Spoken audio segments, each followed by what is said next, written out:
Okay, welcome to this video on the effective use of warm-up and cool-down, and its use as a form of injury prevention, exercise preparation, and mental preparation as well.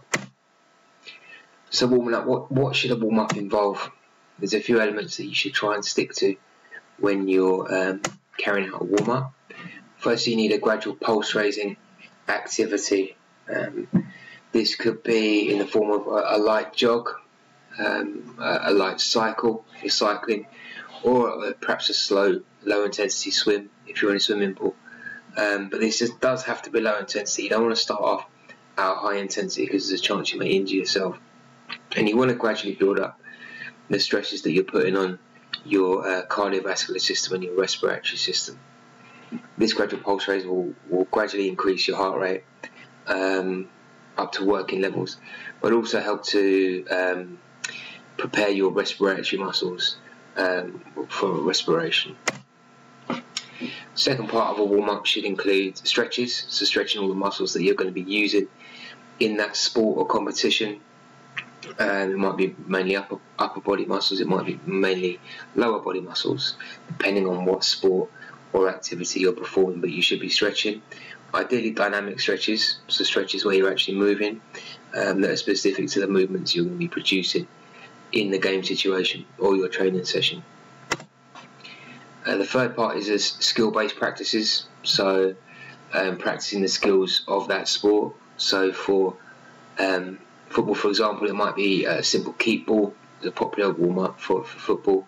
It may be some passing in netball, might be some passing lines in rugby. Any sort of drill where you're gonna, or activity where you're gonna practice the skills of a game situation. And lastly, mental preparation.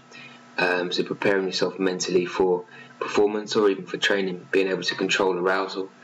You might use breathing techniques, imagery, techniques like that, just to mentally prepare you for training. What are the benefits of a warm-up? So your body temperature will increase, firstly. Stretches will increase flexibility and range of movement, allowing you potentially to improve your performance if you've got increased flexibility. A gradual increase up to match pace, so just gradually increasing that intensity until you're ready for a match pace situation.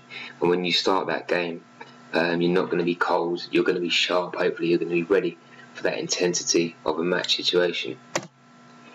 Psychologically prepared and focused, which again can help to improve performance. You're going to have a reduced chance of injury if you've warmed up properly, and movement skills have been practiced within your warm-up. So again, you're fully prepared. When that ball comes to you in a game of football and you need to pass it or shoot, you've already done that several times in a warm-up, so you're sort of grooving that skill within the warm-up. And you're going to get increased oxygen to working muscles, delaying fatigue and improving performance. So because we've warmed up our cardiovascular system, we've warmed up our respiratory system, we're able to deliver more oxygen to working muscles, so we can work at that higher intensity. Here's a little acronym for you to try and remember the components of a warm-up. GRAS, M. So we've got GRA, gradual pulse raiser. The first S being stretches, second S skill phase, and the M mental preparation. So GRAS, M for the components of a warm-up. Cooling down. The cooling down is what you do after exercise or after a game, after training. An effective cool down is important. It should include following components. So it maintains an activity that maintains your heart rate, keeps your heart rate elevated for a period of time, so you can gradually reduce the intensity that you're working at from performance down to complete rest. Okay, so your heart rate will gradually come down.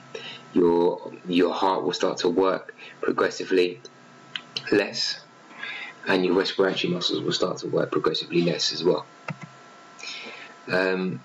A gradual reduction in intensity of cool down, as mentioned. Stretching of all main muscles using the activity of sport or sport. So this could be more static stretching and more acceptable in a cool down. and may help to prevent muscle soreness. An effective cool down provides the following benefits. So it allows the body to start recovering after exercise and increases the speed of recovery. If you can increase the speed of recovery, then you're able to train sooner after that session or that game, or compete sooner after that game. So you want to make recovery as quick as possible if you can. There's things you can do to do that.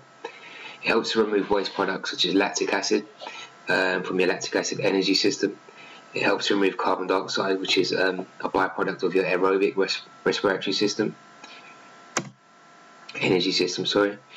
And it can help to reduce DOMS, so delayed onset muscle soreness, which is the soreness that you feel in your muscles maybe 24 hours to 48 hours after a game or a hard training session.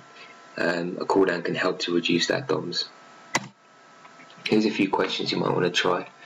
So create an effective warm-up and cool down for one of your GCSE sports.